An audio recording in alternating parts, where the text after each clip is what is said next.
My dear friend, railway NTPC special practice set का यह practice set number 13 है। इसमें रेलवे के प्रीवियस ईयर पेपर को सम्मिलित किया गया है। आगामी रेलवे एनटीपीसी परीक्षा के लिए यह काफ़ी महत्वपूर्ण होगा, क्योंकि आप भी जानते हैं रेलवे में 50% प्रश्न प्रीवियस ईयर पेपर से ही पूछे जाते हैं। आज तक रेलवे ने जितने भी ऑनलाइन सीबीटी एग्ज़ाम यानी कंप्यूटर बेस्ड टेस्ट लिए हैं, चाहे वह लोको पायलट का हो, एनटीपीसी का हो, आरपीएफ का हो, मेरा लक्ष्य उन सभी प्रश्नों को संकलित कर आप तक पहुंचाना है।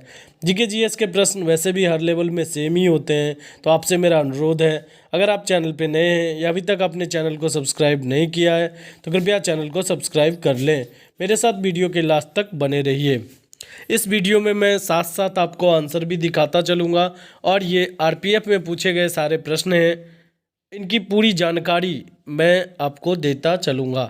तो आज का पहला प्रश्न है, पैरा ओलंपिक में स्वर्ण पदक जीतने वाले पहले भारतीय कौन थे? जैसा कि आप स्क्रीन पे देख रहे हैं, मरियप्पन थंगवेले यह पैरा ओलंपिक में स्वर्ण पदक जीतने वाले पहले भारतीय थे। यह तमिलनाडु से संबंधित हैं और हाई जंप जो गेम होता है उससे यह संबंधित थे। तो आपका सही आंसर होगा, पैरा ओलंपिक में स्वर्ण पदक जीतने वाले पहले भारतीय मरियप्पन थंगवेले थे। भारत की आकस्मिक निधि किस अनुच्छेद के तहत आती है? जैसा कि आप स्क्रीन पे देख रहे हैं, यहाँ पे सही आंसर होगा 267। जिस तरह से संचित निधि होती है उसी तरह से आकस्मिक निधि होती है। आकस्मिक निधि से रुपया निकालने का अधिकार केंद्र सरकार या राज्य सरकार को होता है, जबकि इसमें कितना फंड होगा, कितने तक का लिमिट होगा, आकस्मिक निधि में कितने रुपया जमा होगा, इसका निर्णय संसद के द्वारा लिया जाता है। तो आपका यहाँ पे आंसर था, भारत की आकस्मिक निधि किस अनुच्छेद के तहत आती है? तो अनुच्छेद 267 के तहत आकस्मिक निधि का वर्णन किया गया है। किस राज्य में खनन चित्रकला प्रचलित है? हिमाचल प्रदेश, तमिलनाडु, राजस्थान, बिहार। तो आपका सही आंसर होगा डी नंबर, बिहार में खनन चित्रकला प्रचलित है। राष्ट्रीय मानवाधिकार आयोग के अध्यक्ष डैश होते हैं? तो यहाँ पे जैसा कि स्क्रीन पे आप देख रहे हैं, सही आंसर है उच्च न्यायालय के सेवानिवृत्त मुख्य न्यायाधीश। तो जो हमारे राज्य जिस तरह से मानवाधिकार आयोग होता है केंद्र में, उसी तरह राज्य मानवाधिकार आयोग राज्य में काम करता है, जो मानव अधिकारों की रक्षा के लिए कार्य करता है। तो जो राज्य मानवाधिकार आयोग होता है उसके अध्यक्ष हमेशा उच्च न्यायालय के सेवानिवृत्त मुख्य न्यायाधीश होते हैं। हाईकोर्ट के मुख्य न्यायाधीश इसके अध्यक्ष होते हैं। अगर बात करें मानवाधिकार आयोग की जो केंद्र में होता है, तो वहाँ पे सर्वोच्च न्यायालय के मुख्य न्यायाधीश इसके अध्यक्ष होते हैं। मैं आपको बता दूं, अभी मानवाधिकार आयोग के अध्यक्ष एचएल दत्तू है, जो कि पूर्व उच्चतम न्यायालय के न्यायाधीश रह चुके हैं। पुरुषों में कौन सा सेक्स जीन मौजूद होता है? XX, YY, XY, उपरोक्त में से कोई नहीं। जैसा कि आप स्क्रीन पे देख रहे हैं, XY या पुरुषों में जो सेक्स हार्मोन होता है, जो सेक्स जीन होता है, वह होता है। अगर बात करें महिलाओं में, तो महिलाओं में जो सेक्स जीन होता है वह XX होता है, और पुरुषों में XY होता है। 22 जोड़ा जो होता है, 23 जोड़ा टोटल जीन होता है, जिसमें से 22 जोड़ा नॉर्मल जीन्स होते हैं, और एक जो लास्ट होता है 23वां, वह सेक्स जीन होता है, जिसमें XX महिलाओं के लिए होता है और XY पुरुषों के लिए होता है। निम्न में से कौन क्रिकेट विश्व कप से संबंधित नहीं है? यानी जो भी कप एवं ट्रॉफी है, इनमें से कौन सा क्रिकेट विश्व कप से संबंधित नहीं है? पहला जो है Irani cup, Kalinga cup, Ranji trophy और देवधर ट्रॉफी। यहाँ पे आपका सही आंसर जैसा कि आपको स्क्रीन पे दिख रहा है, बी नंबर सही आंसर होगा, यानी कलिंग कप। यह क्रिकेट से संबंधित नहीं है, तो फिर किस चीज़ से संबंधित है? आपसे यह भी पूछा जा सकता है, कलिंग कप किस खेल से संबंधित है? तो मैं आपकी जानकारी के लिए बता दूं, यह फुटबॉल से संबंधित है, जबकि अन्य सभी ईरानी कप, रणजी ट्रॉफी और देवधर ट्रॉफी ये सभी क्रिकेट विश्व कप से संबंधित हैं। थाल घाट मुंबई और डैश को जोड़ता है? आपका सही आंसर है नासिक को जोड़ता है। दो है, महाराष्ट्र में दो घाट, ये जो घाट है ना थाल घाट, ये एक तरह का दर्रा है। तो ये पहाड़ी को चीर के दो जगहों को जोड़ने के लिए बनाया गया जाता है, उसे ही हम दर्रा कहते हैं। तो थाल घाट दर्रा जो है वह मुंबई को नासिक से जोड़ता है, या फिर आप बोल सकते हैं नासिक को मुंबई से जोड़ता है। आप इस तरह से याद रखिए, नासिक को मुंबई से जोड़ता है थाल घाट। और भोर घाट जो है वह मुंबई से पुणे को जोड़ता है। यानी पहले थाल भर के आपने खाना खाया, फिर आप कहाँ से कहाँ पहुँच गए, नासिक से मुंबई पहुँच गए, और फिर मुंबई में सुबह में आप चले और कहाँ पहुँच गए, पुणे में, यानी भोर घाट। तो आप इस तरह से याद रखिएगा, थाल घाट नासिक से मुंबई, भोर घाट मुंबई से पुणे। ये दोनों ही प्रश्न इंपॉर्टेंट है और आपसे पूछे जाते हैं। कौन सा अंतर्राज्य परिषद मंत्रालय के अंतर्गत आता है? यानी अंतर्राज्यीय परिषद किस मंत्रालय के अंतर्गत आता है? वित्त मंत्रालय, गृह मंत्रालय, अल्पसंख्यक मंत्रालय, कार्मिक मंत्रालय। और आपका सही आंसर यहाँ पे दिख रहा है स्क्रीन पे, गृह मंत्रालय के अंतर्गत अंतर्राज्य परिषद आता है।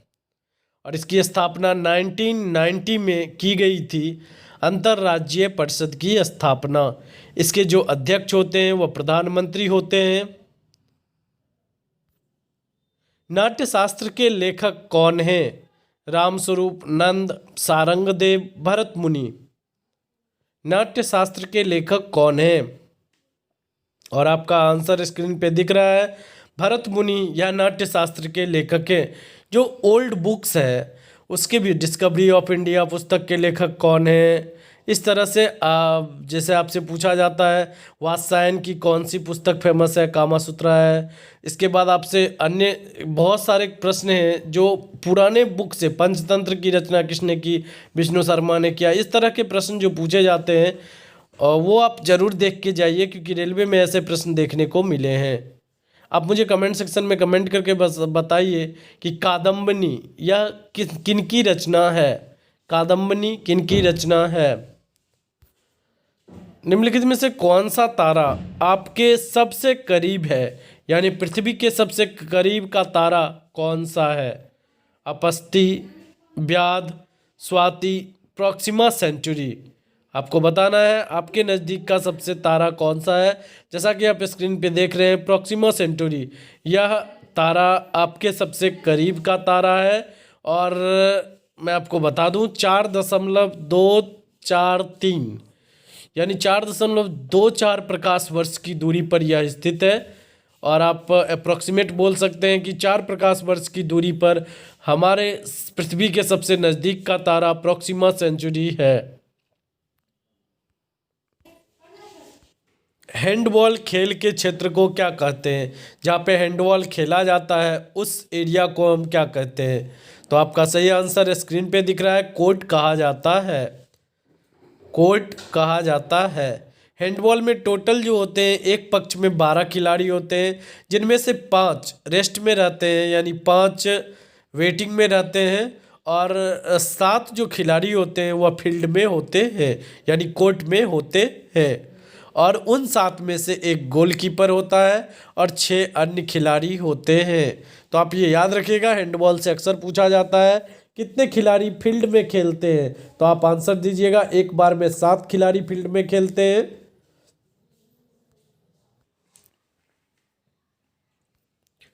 ये जो प्रश्न मैंने संकलित किया है इसमें मुझे इसी तरह के प्रश्न मिले हैं, यानी इसमें जो ऑप्शन था, जो आंसर था, वो साथ में ही दर्शाया गया था आंसर की में, इसलिए मैं आपको साथ साथ ही आंसर बताते चलता हूँ। मिलिंद पन्हो, यह जो बुक था यह किस धर्म से संबंधित है? तो आपको बता दूं यह बौद्ध धर्म से संबंधित मिलिंद पन्हो था। इसमें मिलिंद के प्रश्न थे और नागसेन जो कि बौद्ध धर्म के अनुयायी थे, उन्होंने इसका आंसर दिया था। तो मिलिंद पन्हो यह किससे संबंधित है? यह बौद्ध धर्म से संबंधित है। पाल साम्राज्य का संस्थापक कौन था? शशांक, दंतिदुर्ग, सिमुक, गोपाल। आप स्क्रीन पे देख रहे हैं, आंसर आपका होगा गोपाल। पाल साम्राज्य का संस्थापक गोपाल था। अगर अन्य ऑप्शन की बात करें तो सिमुक सातवाहन वंश का संस्थापक था, दंतिदुर्ग राष्ट्रकूट वंश का संस्थापक था, और शशांक यह गौड़ वंश का शासक था। संस्थापक की मैं बात नहीं कर रहा हूँ। शशांक गौर वंश का एक शासक था। दंतिदुर्ग या राष्ट्रकूट वंश का संस्थापक था। सिमुक सातवाहन वंश का संस्थापक था। और गोपाल पाल वंश का संस्थापक था। ध्वनि की गुणवत्ता इसके डैश द्वारा निर्धारित की जाती है। आप स्क्रीन पे देख रहे हैं, फ्रीक्वेंसी सही आंसर होगा। फ्रीक्वेंसी जो होता है वह ध्वनि की गुणवत्ता को निर्धारित करता है। परमाणु केंद्र में परमाणु संख्या डैश की कुल संख्या होती है। तो यह प्रोटॉन की कुल संख्या को ही परमाणु संख्या कहा जाता है। एटॉमिक नंबर जो होता है वह परमाणु में जितने प्रोटॉन की संख्या होती है या फिर परमाणु में जितने इलेक्ट्रॉन की संख्या होती है उन संख्या को हम परमाणु संख्या कहते हैं, एटॉमिक नंबर कहते हैं। बैडमिंटन खेल निम्नलिखित में से किस शब्द से संबंधित है? यानी बैडमिंटन खेल से कौन सा शब्द जो है यह संबंधित है? जो भी ऑप्शन आपको दिए गए हैं यह खेल से संबंधित शब्द हैं। तो यहाँ पे आपको सही आंसर मिल रहा है। बैडमिंटन खेल से संबंधित शब्द ड्रॉप होता है। और अन्य जितने भी शब्द हैं जैसे डॉल्फिन किक है तो यह तैराकी से संबंधित है। गूगली शब्द क्रिकेट से संबंधित है। अगर बात करें नेल्सन का तो ये हाफ नेल्सन या फिर हेडलॉक, ये सारे शब्द जो होते हैं वह कुश्ती से संबंधित होते हैं। तो मैंने आपको बताया हाफ नेल्सन या फिर हेडलॉक या कुश्ती से संबंधित है। डॉल्फिन किक तैराकी से संबंधित है। गूगली क्रिकेट से संबंधित है। और ड्रॉप जो है वह बैडमिंटन खेल से संबंधित है। निम्नलिखित में से किस समिति को चालू अर्थव्यवस्था समिति कहा जाता है? आप स्क्रीन पे देख भी रहे हैं। अनुमानित समिति जो होती है उसे चालू अर्थव्यवस्था समिति कहा जाता है। लोक लेखा समिति जो भी रिपोर्ट प्रस्तुत करती है सीएजी के पास और उस रिपोर्ट पर किस तरह की कटौती की जा सकती है, मितव्ययता की जा सकती है, इसके लिए जो समिति बनाई जाती है उसे हम अनुमानित समिति कहते हैं। समितियों के बारे में डिटेल जानकारी प्राप्त करने के लिए आप मेरे पॉलिटी के सेक्शन में जो इंडियन पॉलिटी का प्लेलिस्ट है उसमें जाकर आप समिति से संबंधित वीडियो प्राप्त कर सकते हैं और वह सफिशिएंट है किसी भी एग्ज़ाम के लिए। मैंने हर एक समिति को फुल डिटेल में बताया है। इनमें से कौन सा विकल्प हवा की धूल और धूड़ी के कारण प्रकाश के फैलाव की घटना को उजागर करता है? जैसा कि आप स्क्रीन पे देख रहे हैं टिंडल प्रभाव। तो मैं आपको बता दूं टिंडल प्रभाव जो होता है जब आप घर में सवेरे में सो रहे होते हैं और अंधेरा रहता है तो आप अगर प्रकाश की किरणें किसी भी छिद्र से होकर या फिर वेंटिलेशन से होकर अंदर की तरफ आती है तो आपको एक रास्ता सा दिखेगा कि धूल उसमें उड़ते रहता है और लगेगा कि यहाँ से प्रकाश की किरणें नीचे की तरफ आ रही है।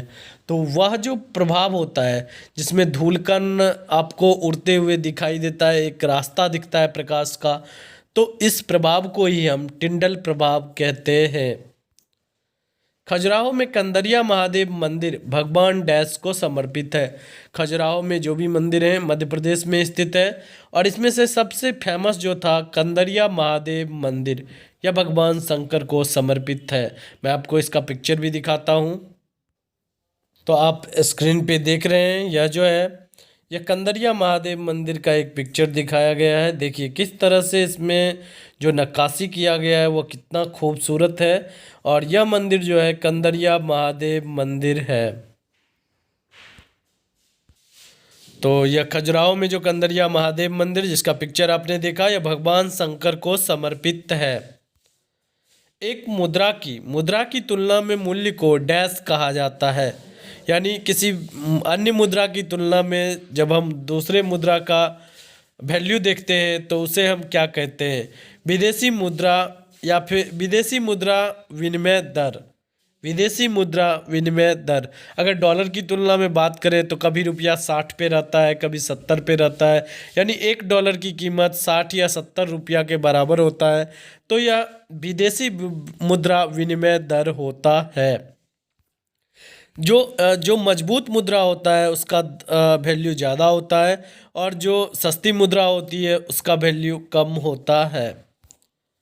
वास्तुकला में पंचायत पंचायत नहीं होगा, यहाँ पंचायतन होगा। वास्तुकला में पंचायतन शैली डैश शब्द से संबंधित है, तो यह स्थापत्य कला से संबंधित है पंचायतन शैली, और यह मंदिर निर्माण से संबंधित है। मंदिर निर्माण में ही पंचायतन शैली का उपयोग किया जाता है। भारतीय अर्थव्यवस्था में प्रयुक्त प्रणाली कौन सी है? सार्वजनिक क्षेत्र, पूंजी अर्थव्यवस्था, निजी क्षेत्र या फिर मिश्रित अर्थव्यवस्था। या फिर आपसे सीधा पूछा जा सकता है भारतीय अर्थव्यवस्था किस तरह की अर्थव्यवस्था है, तो आपका सही आंसर यहाँ पे होगा भारतीय अर्थव्यवस्था एक मिश्रित अर्थव्यवस्था है। कहने का मतलब यह है कि पीपी पब्लिक प्राइवेट पार्टनरशिप, यहाँ पे पब्लिक सेक्टर भी कंपनियां हैं और प्राइवेट सेक्टर की कंपनियां भी कार्य करती हैं, और दोनों के साथ के सम्मिलित रूप को ही हम मिश्रित अर्थव्यवस्था कहते हैं। तो भारत की अर्थव्यवस्था कैसी है? मिश्रित अर्थव्यवस्था है। जैसे अगर बैंक की हम बात करें तो यहाँ पे bank SBI, Punjab national bank, bank of Baroda, इस तरह के सरकारी बैंक हैं, और अन्य आईसीआईसीआई बैंक, कैनरा बैंक, ऐसे जो भी हैं, ये बहुत सारे बैंक जो है वो प्राइवेट सेक्टर के बैंक भी साथ साथ कार्य करते हैं। तो भारत की जो अर्थव्यवस्था है वो एक मिश्रित अर्थव्यवस्था है।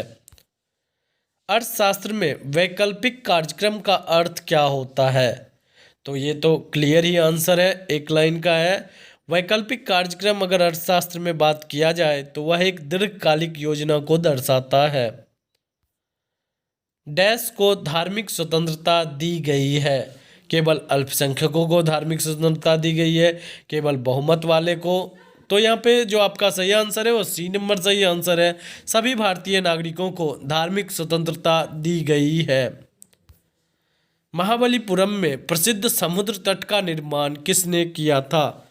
आपको पता होना चाहिए महाबलीपुरम में एक सोल टेम्पल है, यानी तट मंदिर उसे कहा जाता है, जो कि बहुत ही फेमस है। और इस तट मंदिर और इस तट का निर्माण नरसिंहवर्मन टू के द्वारा किया गया है।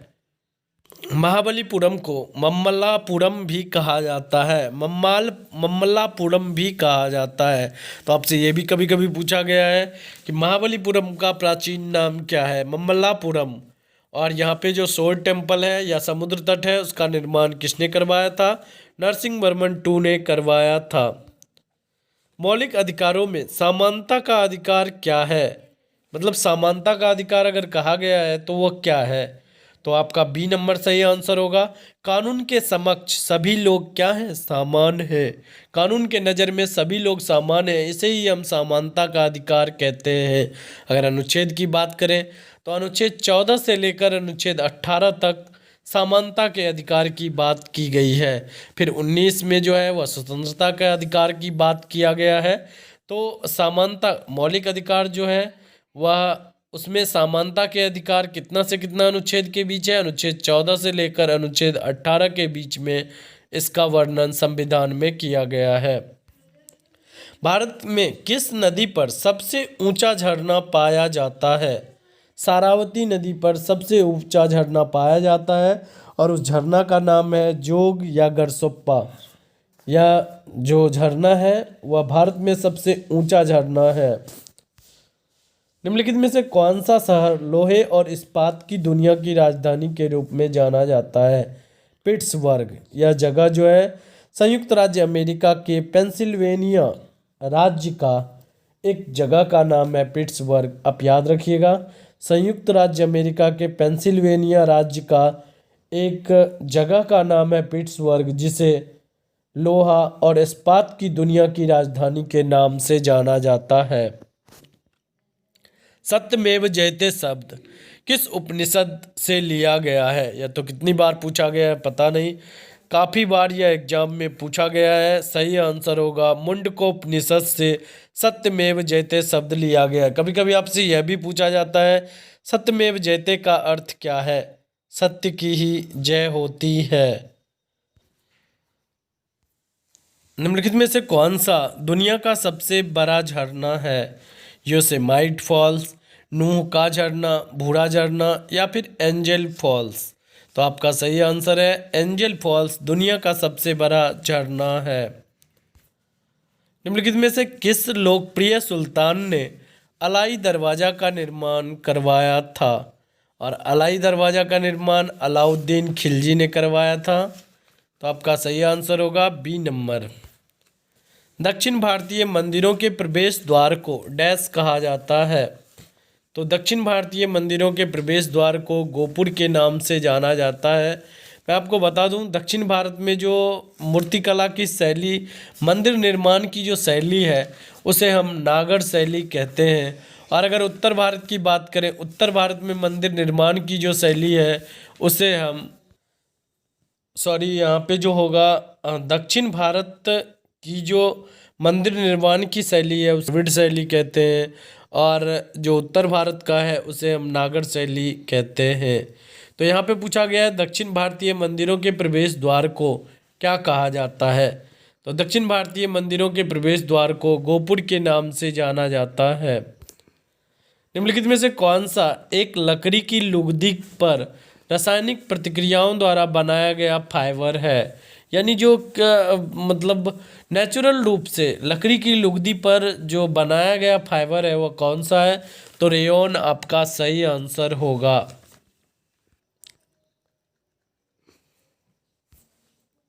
अशोक स्तंभ सिंह कहाँ है? तो यह सारनाथ में अशोक स्तंभ स्थित है, जिस सिंह का उपयोग, वो जो चार जो सिंह हैं जिसका उपयोग कॉइन पे किया जाता है, जो हमारा राष्ट्रीय चिन्ह है, तो यह सारनाथ का अशोक स्तंभ से लिया गया है। कोशिका के नाभिक का आविष्कार किसके द्वारा किया गया था? रॉबर्ट हुक के द्वारा, अलेक्जेंडर फ्लेमिंग, एंथोनी वान लीगेनोक या फिर रॉबर्ट ब्राउन के द्वारा। तो आपका यहाँ पे सही आंसर होगा कोशिका के नाभिक का आविष्कार रॉबर्ट ब्राउन के द्वारा किया गया था। जो न्यूक्लियस है, सेल का न्यूक्लियस, उसका आविष्कार किसने किया था या खोज किसने किया था? रॉबर्ट ब्राउन ने किया था। लोकसभा में कितने एंग्लो इंडियन सदस्य मनोनीत किए जाते हैं? आपका सही आंसर होगा दो सदस्य को लोकसभा में मनोनीत किया जाता है, वह एंग्लो इंडियन सदस्य होते हैं। जबकि अगर राज्यसभा की बात की जाए तो राज्यसभा में टोटल 12 सदस्यों को मनोनीत किया जाता है। वित्तीय सहायता डैश द्वारा नियंत्रित की जाती है? तो वित्तीय सहायता या मौद्रिक नीति की बात करें तो ये सारी चीज़ें रिजर्व बैंक ऑफ इंडिया के द्वारा नियंत्रित की जाती है। कोलेरू झील डैश के त्रिकोण में पाई जाती है? तो यह गंगा या महानदी, गोदावरी या कृष्णा, महानदी और गोदावरी, कृष्णा और कावेरी। आपको मैं बता दूं, कोलेरू झील जो है यह आंध्र प्रदेश में स्थित एक झील है, और यह झील गोदावरी और कृष्णा के डेल्टा में या त्रिकोण में पाई जाती है। क्षय रोग और टीबी रोग डैश के कारण होता है? क्षय रोग या टीबी रोग बैक्टीरिया के कारण होने वाला एक बीमारी है, यानी जीवाणु के कारण होने वाला बीमारी है, इसीलिए यहाँ पे आपको आंसर में बैक्टीरियल डिजीज लिखा हुआ दिख रहा है। इनमें से कौन अंडमान और निकोबार द्वीप समूह को अलग करता है? 10 डिग्री क्रीक जो है, 10 डिग्री चैनल जो है, वह अंडमान और निकोबार द्वीप समूह को अलग करता है। निम्न में से कौन सा एक आणविक अखंड है? यानी कौन सा अणु टूटेगा नहीं, यानी उसकी जो अस्थायित्व है वो बनी हुई है? तो आप आंसर में देख ही रहे हैं, ऑर्गन। तो हीलियम, नियोन, आर्गन, क्रिप्टन, ज़ेनन और रेडॉन, ये सारे निष्क्रिय गैस होते हैं। इनका किसी और से रिएक्शन नहीं होता है, इनके परमाणु अस्थायित्व को प्राप्त किए हुए रहते हैं। तो इसीलिए यहाँ पे एक आणविक अखंड कौन सा है? तो यह आर्गन हो जाएगा। जबकि अन्य सभी क्लोरीन 17 इसका होता है, सल्फर 16 होता है और ऑक्सीजन का 8 होता है। ये सभी जितने भी हैं, परमाणु संख्या की मैं बात कर रहा था, ये सभी टूटने वाले होते हैं। वह प्रक्रिया जिसमें हरे पौधे सूर्य के प्रकाश और क्लोरोफिल की उपस्थिति में कार्बन डाइऑक्साइड और पानी से अपना भोजन बनाते हैं, उन्हें क्या कहते हैं? आपको पता ही है, प्रकाश संश्लेषण की अवक्रिया कहलाती है। और इसके विपरीत जो होता है उसे हम श्वसन की अवक्रिया कहते हैं। लोसार त्यौहार निम्नलिखित धर्मों में से किसके द्वारा मनाया जाता है? सिख धर्म के द्वारा, बौद्ध धर्म के द्वारा, जैन धर्म के द्वारा, हिंदू धर्म के द्वारा। तो यहाँ पे सही आंसर होगा बी नंबर, बौद्ध धर्म के द्वारा लोसार त्यौहार मनाया जाता है। यह हिमाचल प्रदेश में मनाया जाने वाला प्रसिद्ध त्यौहार है। इसमें तिब्बती लोग जो होते हैं वह लाहौल घाटी के पास जो धर्मशाला है वहाँ पे वो लोग ठहरते हैं और इस लोसार त्यौहार को तिब्बती लोग हिमाचल प्रदेश में मनाते हैं। इसलिए यह किससे संबंधित है? तो यह बौद्ध धर्म से संबंधित है।